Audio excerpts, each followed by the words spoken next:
Welcome to the Property Pendulum, brought to you by Domain and Fear and Greed, the podcast that tells you which way the property market is going to swing and how to make the most of it. I'm Michael Thompson, and I'm joined by Alice Stolz, National Property Editor at Domain and one of Australia's foremost experts on all things real estate, known to audiences, of course, around the country for her work on Nine, including The Block. Hello, Alice. Hello, Michael. Alice, today a bit of a scenario to kick us off. You go along to an open for inspection, and you walk in and you are chatting to the real estate agent, and he asks you a question, either there or he does the follow-up call on the Monday, which is always good fun. And they ask you the question, what's your budget? Or what's your price range? And you and you and you have no idea what to tell them. So today, we are going to look at what the answer you should be giving is and why on earth they need to know this and what it could mean for the price that you end up paying for that property. So, what do you say, Alice, when they ask you that question? It's such a conflicted question because I think the immediate response is this idea of always keep your cards close to your chest. Yep. I think everybody thinks that's the right response to have. Yep, I do. And of course, you can, do that. But I guess to me, it's interesting to understand the reason that they're asking it. Really, what the agent is trying to do is remember that they're representing the seller. So their job is to basically bring in as many qualified buyers who are willing to pay the most money to a house to that seller.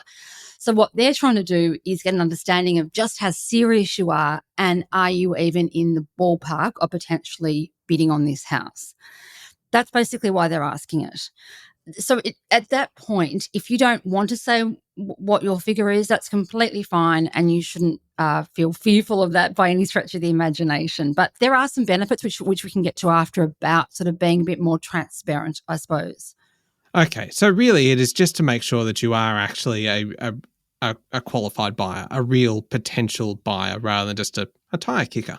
Exactly. And hopefully we've got, property aficionados listen to this and they do more or less have an idea of what prices are going for when they're walking through the front door of a house, even a ballpark.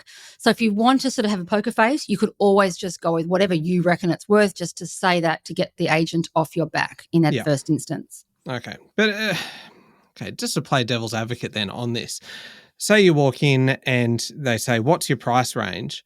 And you get a little bit overwhelmed and you just blurt out, somewhere between, say, 1.2 and 1.4 million. Is that not a little signal to the agent that, okay, this buyer has the potential to go up to 1.4 million for this place, and that straight away, isn't that the old negotiating tactic that the first person who names a figure loses? Completely. And I think that's why we can probably expect that a lot of buyers, when they are saying that price, may not be entirely honest with what they're saying. So I think everybody is playing a game in this situation, Michael, which is why I always like to sort of go in with saying to an agent, well, I saw the house across the road last year sold for 1.3.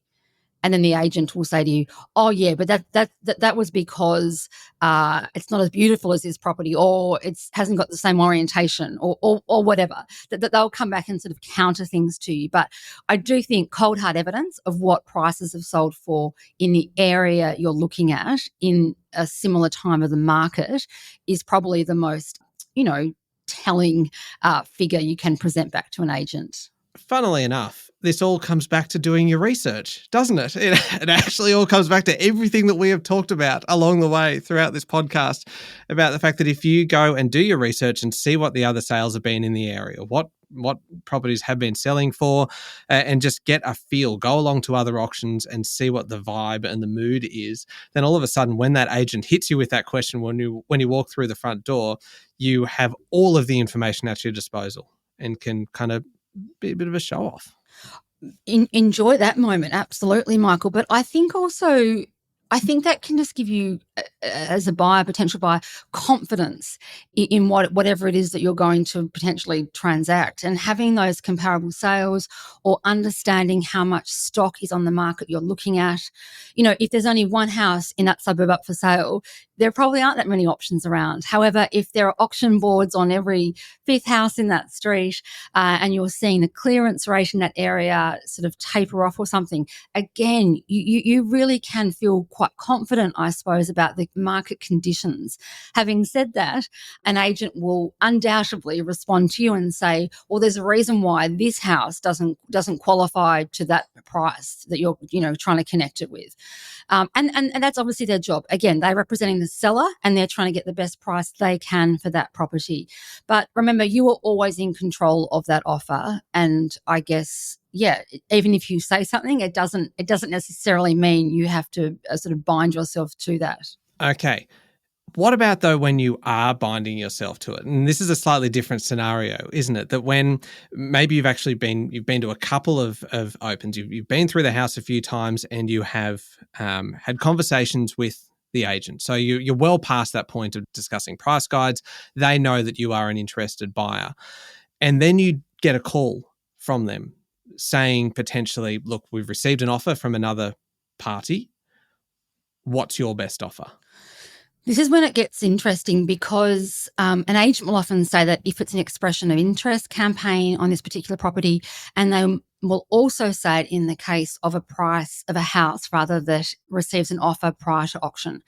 And that is why it's in your interest at times to be honest with that agent, because if the agent thinks you're a serious buyer, they will call you and say, that house that you're interested in bidding in on the weekend has had an offer on it. It's a serious offer. Give me your best offer. And that's when you've got to be ready to go and make that very sort of decision of, do I stay or do I go now? I think you also need to think about the amount you can offer, and also think about other ways into that negotiation. Like, are there extra things you can tinker with to set yourself apart? Is that saying, here's my offer, it's unconditional. Here's my offer, I'm willing to negotiate with the seller's terms around settlement. Here's my offer, I'm willing to throw an extra for the furniture in the house as well. Like, work out, I guess, what's going on in the mind of the seller to understand why they're so keen to get that offer prior to auction, or with that hard deadline. There's a few things in that I want to ask you about, but one of those is about kind of the environment that we are in at the moment. Is it the case that sellers might be more willing to take an offer prior to auction because there is so much more kind of stock on the market, and so that they're suddenly not so convinced that there is going to be an absolute bidding frenzy if it does go to auction, so they're a little bit more open to receiving those offers in advance? In some parts of the country, definitely, and in some parts, it's not the case. So, just very recently on the weekend just gone, actually, we saw there was a house that, it was a lovely renovated house. This house had 5 very heated, hot registered bidders on it. Someone made an offer prior to auction. The agent got everybody sort of said, what do you want to do? The vendor said, no, we want to enjoy our moment in the sun. And they clearly felt confident about what they were taking to market for whatever reason. It could have, in this case, it was beautifully renovated, but it could have also been just a great first home buyer house, or it could have been a great downsizer retreat style property. And so they decided to take that property to auction. And I think for a lot of sellers, they've also invested in the marketing costs. They've invested in styling the house to sell it. They also know that the competition that can take place at an auction can really work in their favour. Having said that, I can pretty much guarantee that had they not had 5 registered parties on that auction, or that deeply interested, they would have accepted that offer prior to auction. So they had that knowledge that the agent had been able to sort of flesh out from those potential buyers. And in the end, they took it to auction and ended up going some $500,000 over the offer of what that person had made midweek. Oh, wow. And the interesting thing was, in that case, was the person who had made that early offer were the ones that got the keys on the weekend. Having said that, they had to pay a handsome sum to get to win that, though. They certainly paid a premium, didn't they? But I mean, it was worth a shot, wasn't it, of going in and making that offer in advance, because they may have just been able to secure it for slightly less. So say you do get that call from the agent and say that there's someone else that's made an offer and it is a serious offer and we want to know what's your final offer. How do you come up with a price? Because the big issue that I can see here is transparency or a lack of transparency. And as a buyer, you could feel really, really uncomfortable here, not knowing what anyone else is offering. At least with an auction, you can see exactly what other people are bidding. You might not know what their maximum budget is, but at least you can see what they have bid and you can come in over the top of them as required. But it feels like there is a big risk of potentially overpaying because, hey, if you've got one chance essentially to make an offer, you're going to want to make sure it's one that will actually win. Michael, you've hit the nail on the head. This is the awful thing about that question. And it's also why I'm not a fan of expression of interest campaigns and I guess not taking a property to auction, because an auction is completely transparent. Love it or hate it, it is transparent. With an expression of interest campaign, everybody is submitting their best offer. You have no eyes on what other people are even offering. So you sort of put something in and think, like, do I go to my absolute stretch? Do I just sort of go midway? And this is what I think is really problematic about even that process. So let me just say from the outset, you have to really be fixated on getting this property. And if you are, and if these are the terms of engagement to bid for this house, to me that really illustrates that you are really rusted onto this house. You're a devoted fan. What we call an emotional buyer. And I think in that instance, you would basically go to your limit, because what you risk is that someone else, just literally offers a few grand more, they win the keys, because there shouldn't be too much negotiation at this point. It should just be the best offer wins. And you should also ask the agent, like, what are the terms, how is this going to play out? Like, are we going to end up having a boardroom auction, which is when the agent will get everybody in the room and then you will thrash it out like a street auction, but it's in a boardroom. But in many expression of interest campaigns, it is just the best offer wins. There is no further negotiating that takes place. So understand, when I submit that offer, will that be final? And because often the agent or the seller is saying, I'm done with this, I want this just over and done with. Okay, and it just comes back to that place where we started, where it was the same with the question that the agent was asking when you were walking through the door for the first time, in terms of what do you think it's worth, what's your price range, what's your budget. It is about knowing what the property is worth by looking at the other sales in the area and doing as close to a like-for-like comparison as you can, in terms of looking at the same suburb, comparable streets, similar size properties, all of those things, so that you can at least... It's a very difficult thing to put an exact kind of number on what that property is worth, but at least you are not flying blind if you've done that research. Exactly. And I think it also makes you look like not just look like, you are a more informed and intelligent buyer, which I think to the agent will represent you to the seller in a way of, they're not going to budge here. They know what they're talking about.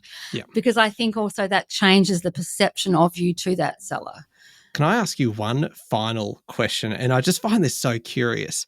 This tip that I read, that you should use odd numbers in your offer, which I find fascinating, because of course, logically, most people would say, okay, I'm going to offer 1.2 million or 1.3 million. But if you come in and offer 1.21 or something like that, then, hey, you might just have just edged in front.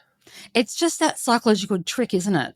Of someone thinking this person's going to keep going and going and going, and there's something about the odd number that makes people just feel like it's a much more precise way to do it, and or that they've got an infinite budget. And I think no one wants to be bidding against someone who's in that category, but that it illustrates that they're not hitting that ceiling of 1.2. That's it. I'm done. I'm out. It's an interesting technique, isn't it? And I think there's something sort of, and I think there's also something thoughtful about an offer like that. Like you've weighed up the fact that, well, it does have northern orientation. Maybe I'll put an extra 30K on for that then. It does have, doesn't have a crossover on the driveway. I'll take 13,000 off for that.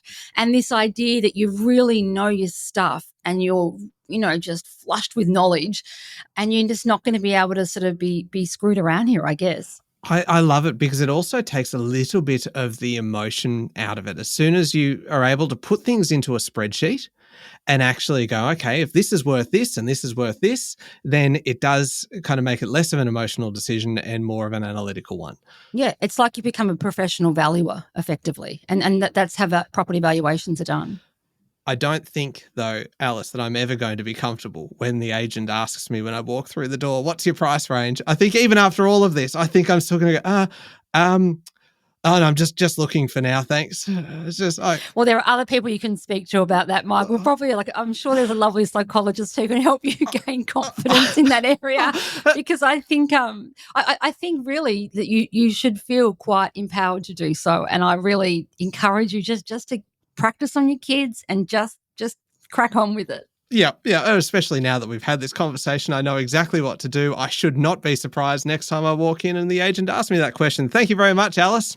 Thanks, Michael. That was real estate expert Alice Stolz, national property editor at Domain, and I'm Michael Thompson. Make sure you're following the podcast, and we'll be back next week with another episode of The Property Pendulum, brought to you by Domain and Fear and Greed, the podcast that tells you which way the property market is going to swing and how to make the most of it.